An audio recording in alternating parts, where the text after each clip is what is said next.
Alors aujourd'hui est un excellent jour. Nous avons signé avec son Excellence Monsieur le ministre de l'Économie un accord de prêt de 62 millions d'euros, soit à peu près 41 milliards de francs CFA, pour accompagner le gouvernement gabonais dans ses grands efforts de diversification de l'économie et de mobilisation de ressources internes. Derrière ces mots un peu techniques, il y a le fait que, en résultat de ce projet, un nombre très important d'entreprises, de PME, auront accès à des financements, auront accès à des renforcements capacitaires qui leur permettra de gagner de nombreux contrats et ces entreprises-là, de porter l'économie nationale vers l'avant, mais également, ce qui aura aussi comme résultat attendu, c'est que le gouvernement aura plus de revenus, sera en meilleure capacité de collecter des impôts qui, eux, servent à l'investissement du gouvernement dans tous les secteurs, de l'infrastructure à l'éducation et à l'agriculture.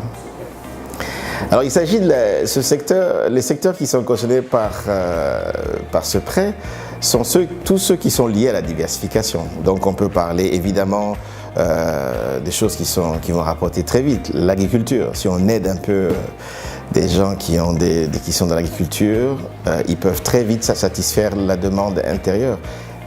Mettre fin à l'importation de choses que le Gabon peut tout simplement produire. D'autres secteurs de services, nombreux secteurs. L'ensemble de secteurs privés devrait en ressortir renforcé. Le niveau de relation entre le gouvernement gabonais et la Banque africaine de développement est excellent. Je dirais même qu'il n'a jamais été aussi bon. Aujourd'hui, je représentais le docteur Adesina, mon président, qui m'a demandé de communiquer à son Excellence Monsieur le Gouverneur Ogandaga ses plus chaleureuses salutations et son engagement à accompagner le gouvernement dans ses grands efforts. 2017 a été une année évidemment un peu difficile pour le pays et nous avons été là. La Banque africaine a soutenu le gouvernement dans ces réformes courageuses. 2018, 2019, 2020, nous passons maintenant à l'économie réelle, aux PME. Elles doivent avoir accès au financement. Le Gabon doit consommer, doit produire ce qu'il consomme. Le Gabon a tous les moyens d'exporter. Il y a des réalisations incroyables, telles que ce que le Gabon a réalisé à Hancock, qui ont un écho sur l'ensemble d'Afrique centrale et au-delà. Ce sont ce genre de choses qui ont très bien marché, que la Banque africaine compte dans les prochaines années accompagner le gouvernement dans sa réalisation. L'économie gabonaise est en phase de diversification et nous aimons beaucoup ça à la Banque africaine. L'ensemble de mes économistes pourront peut-être détailler ça dans un autre forum, mais c'est très important. L'économie doit évidemment se diversifier.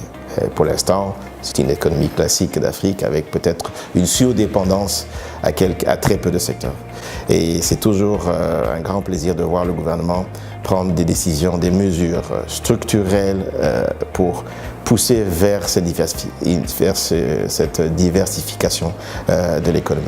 Il y a beaucoup de travail à faire et la Banque africaine se positionne au travers de ce projet d'appui à la diversification de l'économie gabonaise, tout à fait en ligne avec ce que le gouvernement fait actuellement.